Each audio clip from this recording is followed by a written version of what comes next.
지금은 아는 것이 힘이다. 시간입니다.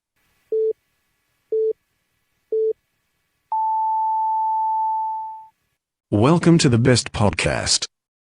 Knowledge is power.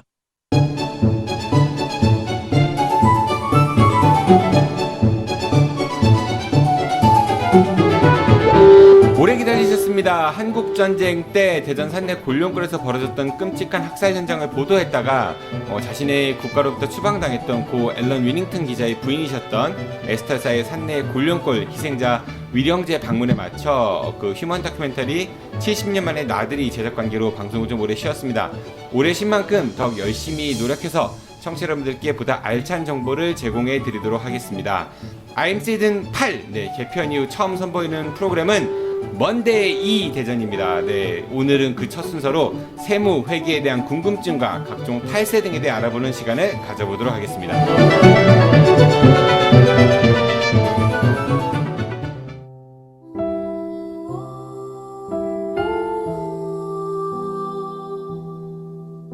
세상에서 가장 긴 무덤. 산내 곤룡골은 한국전쟁 때 대한민국 군인과 경찰이 민간인 7천여 명을 불법적으로 학살, 안매장한 비극의 현장입니다. 평화통일교육문화센터는 산내 곤룡골, 대전 형무소터, 대전 원도심 일대에 남아있는 일제강점기 시대 흔적, DMZ 평화기행, 제주 4.3 사건 평화기행 등을 운영하고 있습니다. 또한 남과 북의 평화통일을 위한 다양한 강좌도 개설하고 있습니다. 여러분들의 따뜻한 관심과 사랑으로 우리 아이들이 살아갈 이 땅에 평화의 씨앗을 뿌려주세요. 페이스북에서 평화통일교육문화센터를 검색하시면 평화통일교육문화센터를 만나실 수 있습니다. 고맙습니다. 먼데이 대전 세무회계 편은 여러분들의 참여로 만들어지는 프로그램입니다. 생활하시면서 궁금하셨던 각종 세무회계 관련 질문이 있으신 분들은 저희 아는 것입니다의 카카오톡 플러스 친구 대화창을 통해 올려주십시오. 페이스북과 유튜브, 네이버 블로그를 통해서도 질문 받습니다. 자, 그럼 오늘 세무회계에 대해 이야기해 주실 두 분을 모셨습니다. 저희 아힘 세무회계 전문가, 재벌백과사전에서 만나셨던 류영수 공인회 계십니다. 어서 오십시오. 네, 안녕하십니까. 네, 다음은 각종 탈세, 잔머리 수법에 대해 소개해 주실 분입니다. 사기 전문가 박 사장 나오셨습니다. 어서 오십시오. 오랜만에 뵙습니다. 안녕하세요. 네, 두 분도 서로 인사하시죠. 네, 안녕하십니까. 안녕하세요. 서로 아는 사이시죠? 뭐 알았다 몰랐다. 왜 그러세요, 형님?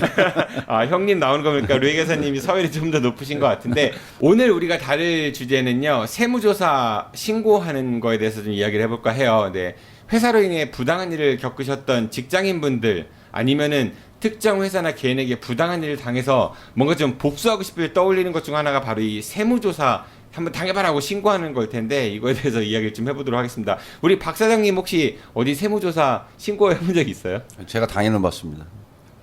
당해봐서 신고해본 적은 없는데 어떡하죠? 본인이 세무조사 당할 게 있어요? 당할 게 있나? 있습니다, 형님. 그 세무조사를 신고한 유경험자들은 좀 많이 봤습니다. 제가. 어떤 사람이 주로 신고를 하던가요? 제 중에 가장 하나인 친구는 그 받을 돈을 못 받아서 그 회사한테? 그렇죠. 인테리어 업자인데 인테리어를 다 해줬는데도 돈을 못 받으니까 세무조사를 바로 그 신청을 하더라고요. 그 세무조사 신고를 국세청에 하는 건가요? 그렇죠. 국세청, 홈택스나 아니면 세무서를 방문해서 서면 또는 ARS를 통해서 주로 탈세 제보라고 하죠. 탈세 제보를 해서 세무조사를 받도록 이렇게 하는 경우가 많지는 않은 것 같은데 종종 있습니다. 그럼 신고하면은 다 세무조사가 직접 나가는 거예요? 그렇지는 않죠. 그 구체적인 정황, 증거들이 일률적으로 그 세무서에서 납득할 정도의 자료를 확보하여야만 세무조사를 나가지. 예를 들어서 박 사장이 하는 회사에 세무조사가 매출이 얼마가 누락됐다고 합니다라고 그냥 얘기만 하면 카더라만 안 된다. 네. 구체적 정황이나 증거를 좀 제시해야 된다. 그렇죠. 이런 얘기신 것 같은데요. 그럼 오늘 질문자님의 사연을 좀 들어보도록 하겠습니다. 회사 세무조사를 당하게 하고 싶은데 신고가 가능할까요? 이 회사는 매출을 속이는 건 기본이고 회사 돈으로 집 사고 땅 사고 자기들 대출 갚고 가족이나 친인척 명의의 다른 통장으로 회사 돈을 급여 명목으로 보내면서 직원들한테는 경영 악화로 구조조정을 해야 한다고 하면서 직원 4명을 해고했습니다. 통상 격리 업무 등의 입출금은 사장 부인이 하면서 회사 돈을 자기들 통장으로 다 빼돌리는 것 같습니다. 회계사무소에 조정수수료로 얼마를 주는데 세금을 많이 낸다면서 일도 제대로 못하냐고 회계사무실에 큰 소리를 치기도 합니다. 또 지사 한 곳을 만들어서 그 지사에 틈틈이 100단위로 돈을 보내는 것 같은데 마치 돈 세탁하는 걸로 의심되기도 합니다. 이런 건 어디에다 어떻게 신고해야 하나요? 자료는 얼마만큼 준비해야 하나요? 그리고 신고자의 신원은 확실히 보장되는 건가요? 네, 이 질문자님의 이야기만 듣고 보면은 정말 이분이 회사가 굉장히 나쁜 놈들에 의해서 운영되고 있다는 생각이 드는데, 우선 박 사장님은 이 질문자님의 사연에 대해서 네, 어떤 느낌이 드셨어요? 동질감? 이질감이 느껴집니다. 직원과 이질감을 느낀다는 얘기인 거죠? 그렇죠. 예. 저는 사실 직원이었던 적이 별로 없어서 뭐 경영자 입장도 아니지만 굳이 그렇게까지 상당히 이질감이 느껴져요. 그리고 좀 뭐랄까 금전적으로 복수하는 듯한 좀 피해를 볼 수도 있는 거 아닌가요? 그러니까 의도가 순수하지 않다. 그러니까 그 국세 조세정의 실현을 위한 게 목적이 아니라 내가 그렇죠. 손해를 당하는 것 같으니까 이거저거 트집 잡아가지고 신고하려고 하는 것 같다, 이런 얘기신 것 같은데, 류혜 교수님은 어떻게 들으셨어요? 사연자의 일단 이야기를. 사연자의 얘기를 들어보면 감정이 섞여 있는 것 같습니다. 두분 다 이질감? 예.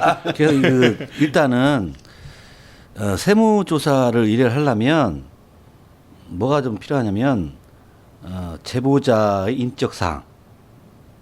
제보자 인적사항을 기재를 하면은 신원은 보장이 돼요. 그런데 실명으로 기재를 하도록 되어 있는데 외적으로 익명으로도 가능합니다. 단 실명으로 기재했을 경우에는 세무조사를 해서 세금을 징수를 하게 되면 포상금이 나갑니다. 얼마 줘요? 포상금은 징수세액이 1,000만 원 이상 5억 원이 하면 징수세액의 100분의 20. 20%? 네. 그럼 5억 원을 신고해서 징수하면은 1억을 주는 거죠. 오. 네, 그다음에 네. 잠깐만요. 박 사장님 그 5억 뭐 맞았다고 하지 않았어요? 네, 저 지금 5억 세금 맞았습니다. 그러면은 누가 제보했으면 1억이 나갔을 겁니다. 제보자한테 실명으로 기재한 경우에 한해서. 그러니까 그게 근데 제보에서 세무조사한 거다 아니면은 그냥 한 거다라고 밝혀요? 세무서에서 보통 조사 나올 때? 세무서 신고를 하니까 인적사항을 쳤고. 아니 그게 아니라 그래서 이제 세무서에서 조사로 나갈 때 우리는 제보를 받아서 세무조사를 합니다라고 이야기를 하고 하는 거예요? 아니면 그냥 하는 거예요? 그거는 저도 모르겠어요. 근데 그냥 하겠죠. 대부분 뭐가 있냐면 세무조사는 정기조사와 부정기조사가 있습니다. 그래서 정기조사 같은 경우는 일정한 기간이 지난 후에 주로 이제 국세 부과 제적 기간이 허위, 탈루 또는 무신고를 빼고는 5년입니다. 상속세만 빼고. 그러니까 5년에 한 번씩은 꼭 받아야 되는 거예요, 그러면은? 그렇지 않죠. 5년 동안 받을 수도 있고. 그러니까 랜덤이라는 거잖아요. 그렇죠. 랜덤을 하는 경우도 있고, 예를 들어서 대기업 같은 경우는 5천억 이상인 기업들은 주로 4년에 한 번씩 정기적으로 나가요. 무조건? 네. 그다음에 나머지 기업들은 그 기업들이 신고한 또는 개인 사업자가 신고한 신고 내역을 보고 좀 이상하다라고 해서 나가는 경우도 있고 또 어떤 경우는 무작위로 샘플링해서 나가는 경우가 있습니다. 이거를 우리가 정기조사다. 비정기조사. 비정기조사는 수시조사. 뭔가 좀 이상하다. 라는 특별조사. 제보를 받았을 때 그런 그렇죠. 비정기조사에 제보를 받았을 경우가 이제 특별조사인 경우가 많은데 그때는 세무서 나갈 때는 통보를 하고 나갑니다. 주로 보름 전에. 근데 준비해라. 예. 근데 이렇게 제보를 받았을 경우에는 들이닥칩니다. 그러면은 받는 입장에서는 통보 없이 왔다가 하면 이건 분명히 누가 제보했구나, 그렇죠. 이렇게 짐작할 수 있다는 그렇죠. 얘기군요. 그리고 박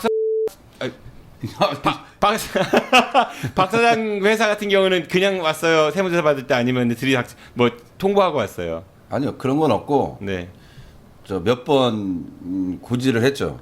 저희 회사에 이렇게 해서 부가세가 지금 납부가 안 되어 있는데 소명 자료를 갖다 내라. 서면으로. 그렇죠. 그렇죠. 서면으로. 서면으로 이제 몇 번 날라왔는데. 그 세금을 안 내서 고지가 왔다는 거죠? 그렇죠. 근데 근데 전 이제- 예외네요. 아니죠. 그게 아니죠. 네, 미납자인데. 왜냐하면 네. 그 당시에 제가 말씀드렸지만은 제가 대표로만 있었지 행위는 그 당시에 다른 사람이 했다라는 걸 제가 분명히 세무서에다 얘기를 했고 그 정황도 제가 다 말씀을 드렸고 그래서 세무서에서도 좀 기다려 줬었죠. 그거를. 그런데 이제 실질적으로 운영했던 친구가 달아난 거죠. 그 제가 잡을 수가 없는 상황이어서 세무서는 나의 사정을 알고 계속 그 부과를 안 하고 기다려 줬는데 어느 순간 담당자가 바뀌면서 그냥 담당자가 바로 부과를 한 케이스입니다. 그러니까 박 사장 케이스 같은 경우는 세무조사 케이스는 아닌 거잖아요. 좀 다른 그렇죠. 케이스 네. 같으니까. 그렇죠. 예를 들어서 네. 뭐 서면 무속 확률과 뭔가 의심되니까 서면으로 통보를 해서 소명해라라고 나온 걸 테고 또 그 소명 안 되니까 이제 직접 나가기도 하고 그렇습니다. 자, 그럼 우리가 얘기를 다시 세무조사 돌아와 보면은 우선은 국세청 뭐 홈택스라든지 아니면 전화 ARS 아니면 서면으로 그러니까 그런 탈세 신고를 할 수 있는데 만약에 이걸 실명으로 했고 이게 실제 조사가 이루어져서 문제가 있어 징수를 하게 되면은 실명 기재의 경우 20%를 포상금으로 받는다까지 그렇죠. 5억 원 이하. 그다음에 5억 원 초과부터 20억 원 이하면 1억 원에다가 플러스 5억 추가 금액의 15%. 또 20억 초과 30억 이하도 또 올라가고요. 또 30억 초과는 4억 2,500만 원 기본적으로 주고 30억 초과 금액의 네. 100분의 5 근데 회계사님 그렇게 해서 되면 최대 네. 40억까지 포상금을 주고 있습니다. 와, 아니, 그럼 근데 이것만 가지고 다니면서 사업해도 될 것 같은데. 아니 그래서 궁금한 게 있는데 박 사장이 한번 해보세요. 신사업 이거 알았어요 이런 거? 아니 포상금 있는 건 알았죠. 근데 이렇게 많은 줄 몰랐죠. 그리고 38기동대 이런 거 있잖아 서울시. 그러니까 네. 박 사장님은 18기동대 가까워. 예보는 근데 괜찮을 것 같은데. 그런 거죠. 이제 저도 만약에 이제 제가 그걸 가지고 제가 지금 나는 기업이 벌써 2개가 있습니다. 그런데 제가 제보를 했어요. 세금이 얼마가 나올 줄은 모르는 건데 5억이면 큰 세금이냐는 얘기인 거죠. 맞는 게. 기업 규모에 따라 틀리죠. 삼성한테 5억이면 큰 겁니까? 그러니까 그런 걸 알겠는데 예를 들어서 대전시에서 제가 A라는 업체를 여기 세무조사 아무래도 여기 뭔가 탈로가 있다. 제가 거기 지금 현금 거래 동원력이 최고인 걸 알고 있거든요. 현금 영수증 하나도 발급을 안 합니다. 계산해 보면 월 매출이 그 현금만 3억이 넘습니다. 현금만. 뭐 하는 회사인데 이렇게 식탁입니까? 웨딩입니다. 웨딩 쪽입니다. 웨딩 쪽. 이거 그게 더 이상 밝히면 안 이 돼요. 방송을 들으면 세무서에서 웨딩 업체만 조사 나갑니다. 아니 괜찮아. 웨딩 업체인데 네. 현금만 최소 3억은 거래를 한다. 증빙 없이. 당연하죠. 왜 1년이면 36억이니까 그러면 회계사님 이걸 만약에 세무조사를 신고를 했다고 해볼게요. 우리가 탈세 신고를. 그러면 보통 얼마 정도의 세금이 부과가 될까요? 얼마가 탈루했다고요? 매출 36억. 매출 평균. 36억이면 가산세를 제외하고 일단 부가세만 3억 6천. 그다음에 그거에 대한 그게 만약 법인이다. 법인세. 법인입니다. 법인세. 네. 법인세가 최고 20%. 20%에다 주민세 2%. 그러니까 22%가 부과가 됩니다. 그러면은 얼마? 그럼 대충- 벌써 그러면 8억이 5억은 넘죠. 넘네요. 네. 오, 이거 거기에 이제 잘만 하면 가산세까지 그쵸. 있는 거니까 1억 이상. 1억 이상. 박 사장 이게 저기 얼마 나눌 거예요? 제 예. 회계사님한테 제가 예. 그 사람 자료를 제가 갖다 드리겠습니다. 갖다 드릴 테니까 제보는 제 이름으로 하는 걸로. 일단은 근데 탈세 제보 포상금이 지급되지 않은 조건이 뭐냐면 예. 사기꾼은 안 되죠. 그렇죠. 포상금 지급 대상이 중요한 자료는 조세 탈루를 입증할 수 있는 구체적인 사실이 기재된 자료가 아닌 경우에는 지급되지 않습니다. 아까 썰만 갖고는 안 되고 그쵸. 그거에 대한 구체적 증빙 자료를 제시해야 된다. 그렇죠. 그다음에 증빙 자료의 그런 예를 들어서 범주는- 지금처럼 근데 현찰만 왔다 갔다 하는 예를 들면 지금처럼 네. 36억이 아니 36억 원이 매출이 누락됐다 카더라 네. 절대 지급되지 않습니다. 네. 그러니까 이제 탈세 제보나 제보가 없더라도 충분히 알 수 있는 자료가 있어야만 그럼 사진 찍어야 되는 거네요. 됩니다. 뭐 예를 들어 가지고 영상이라든지 이런 거를 한 달 동안 우리가 몰래 찍어 봤더니 이만큼의 사람들이 그런 거래 없이 그러니까 현금 증빙 그러니까 영수증 이런 증빙 없이 그렇죠. 며칠 날 뭐가 네. 얼마나 빠졌고 이런 거를 해야죠. 또 사실은 현금 거래를 한다고 해도 그 업체가 예를 들어서 그걸 현금 영수증을 그 소비자한테는 발행 안 해줬지만 부가세 신고할 때 현금 영수증을 못합니다. 발행하는 방법이 따로 있어요. 그래서 왜 못해요? 그런 걸 했으면 그럼 그 사람은 안 잘리니까 되겠죠. 그 법이 내에서 납품하는 사람인데 아니 납품하는 거를 야 계약 조건이 너 현금 영수증 이런 거 다 증빙 불가요. 무조건 현찰로 갖고 와. 인 업체들만 덤벼. 그런데 어떻게 그걸 넣겠습니까? 어쨌든 간에 거래하는 현장을 잡고 건수를 본 다음에 두 번째는 실제 거기가 얼마큼 매출을 올렸는가를 비교하면은 얼추 정황은 나오겠네요. 뭐 그럴 수도 있겠죠.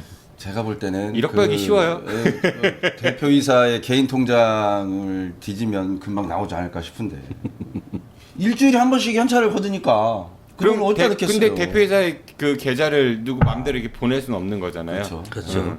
그럼 국세청에다 계좌를 열어보세요라고 이야기한다고 해서도 별로 크게 그 의미 있는 정황이라고 볼 수는 없을 것 같은데. 그렇죠. 그다음에 자료하고. 그 또 포상금이 지급되지 않는 경우가 공무원이 직무와 관련돼서 자료를 제공한 경우는 지급되지 않고 제3자 명의로 자료를 제공한 경우도 포상금이 지급되지 않습니다. 그럼 까다롭네요. 실질적으로 이 제보하는 게 만만치가 않네요. 그렇겠죠. 네. 주로 보면 거의 내부자 고발이지 타인들이 이거를 알 수가 없지 않습니까? 네, 그래서 주로 이런 탈세 제보는 내부자 고발이 하는 경우가 많습니다. 그럼 예를 들어 가지고 이게 불법이라고 생각은 들지만요. 세금, 징수, 포상금 전문 뭐 회사를 하나 차려가지고 내부 고발자들을 모은 다음에 그 만들어 보니까 사람들에게 근데 세파라치가 있는 것 같아요. 그런 것도 있죠. 근데 있을 것 같다는 생각이 언제 들어요. 예. 있겠죠? 전향을 해야 되겠네.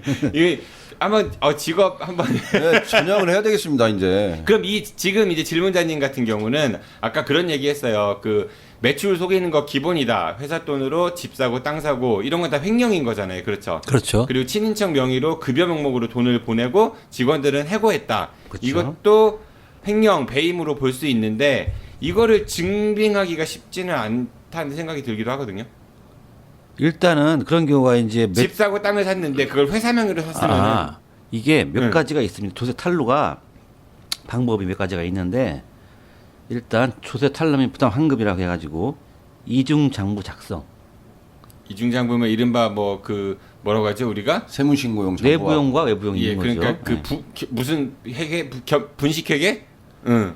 이거는 분식회계하고는 또 다른 분식이 일종이지만 네네. 또 다른 개념을 보시됩니다. 그래서 그러니까 신고용 하나, 그다음에 저는 실제용 하나. 삼중 장부를 작성하는 회사도 삼중 있습니다. 장부요? 옛날에 한 20년 전에. 네.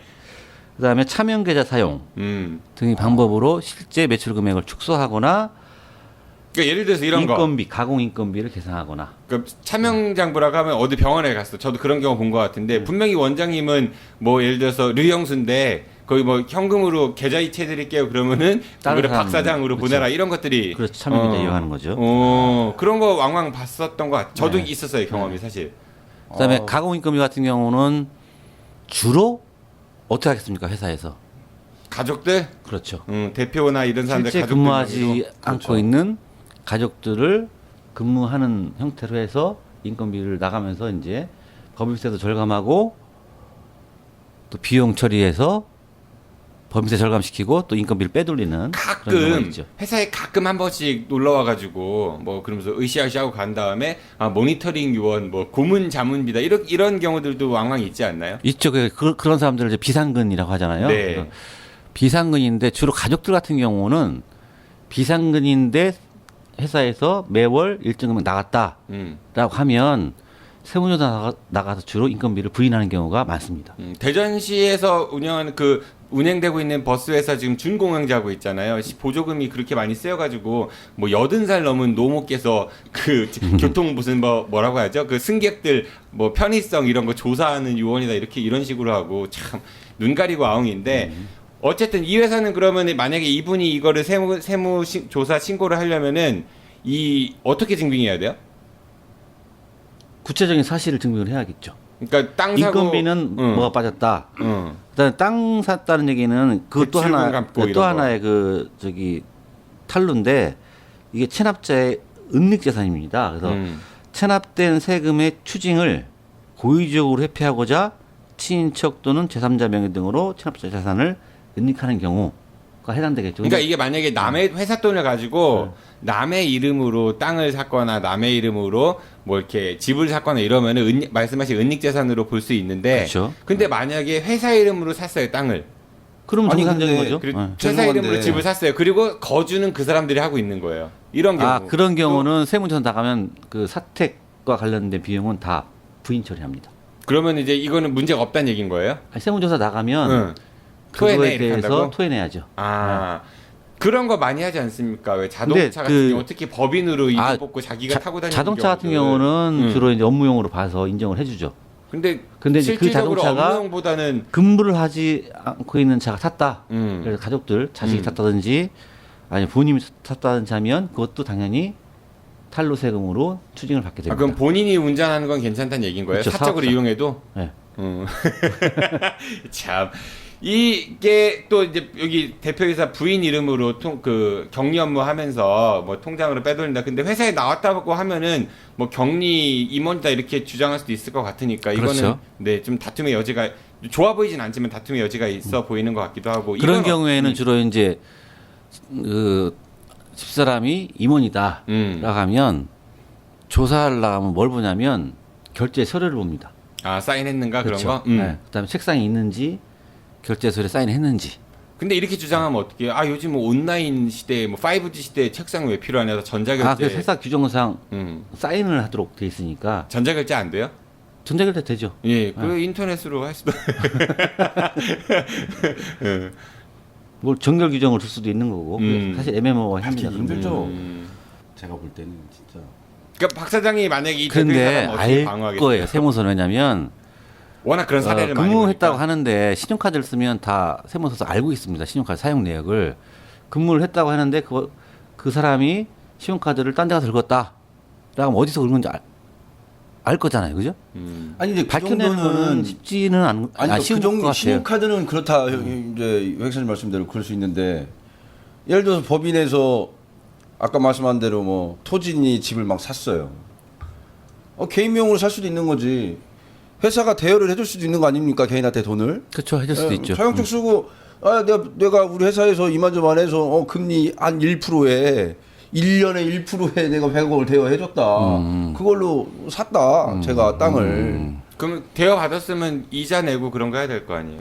그런 경우가 어떻게 보냐면 세법이 그렇게 호락호락하지가 않습니다. 그래서 예.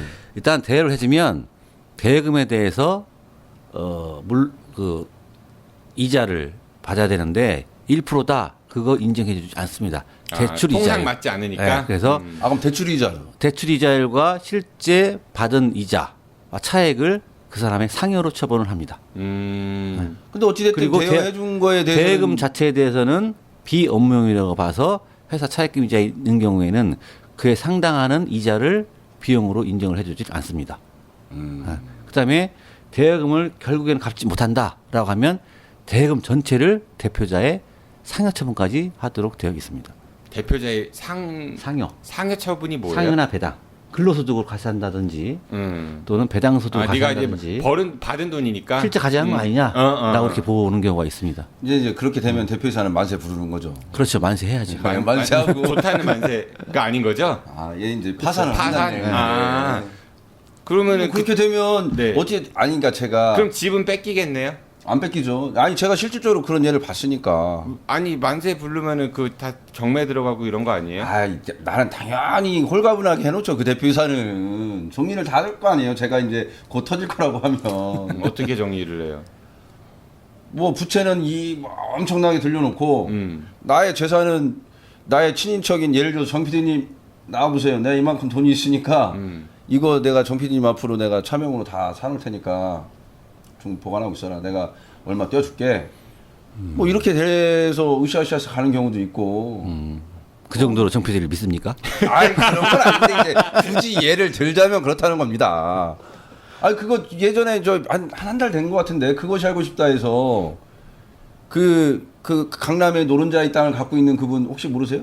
그분이 집사였답니다. 그 강남의 그 재벌의 집사였는데 그 재벌이 그 자기 돈을 숨기기 위해서 그 집사 이름으로 건물들을 다 샀는데 돌아가신 거예요. 그 재벌이. 그 자식들이 소송을 했어요. 3심까지 갔는데 패소를 했습니다. 저거 우리 아버지가 준 돈이다. 밝힐 증빙 자료를 니들이 이거 소송한 사람이 제출을 해야 된다 하더라고요. 그 얘기도 많이 나오는 것 같더라고요. 말씀하시는 거 보니까 이학수 삼성 부회장의 그 재산이 1조가 넘는다는데 그렇죠. 과연 그게 이학수 부회장의 재산인가 아니면은 삼성가의 차명 재산인가 그거에 대한 그 논란도 많이 있다 이런 얘기도 나왔던 것 같아요. 그러니까 아까도 말씀드렸지만 물론 세법이 만만치 않겠죠. 저도 요즘 제가 세법을 하나 좀 보고 있는 게 있어가지고 이따가 제가 끝나고 제가 세무사님한테 상담을 드릴 건데 회계사입니다. 네, 회계사님. 아니고. 그런데 세법이 아무리 그래도 이런 경우에는 진짜 찾기 힘들지 않아요? 뭐 대표이사가 알았어 내가 다 내 가수금이고 내가 대해준 거고 내가 책임질게 안고 갈게. 안고 갈게. 그러면 사실 힘들지 않습니까? 그렇죠. 어떻게 보면 그렇다고 볼 수 있겠죠. 또 뭐가 있냐면 신용카드 결제 거부 또는 현금 영수증 방금 말씀하신 발행 거부. 그러니까 카드 안 받아요. 이거는 금액에 상관없는 건가요? 언제 예전에 그러니까 뭐 5천 원 이하인가 뭐 이건 괜찮다 뭐 이런 얘기도 네, 맞아요. 있던데. 저는 들은 것 같아요. 그게 어떻게 옛날 기준 같은데 지금은 현금 영수증 같은 경우는 10만 원.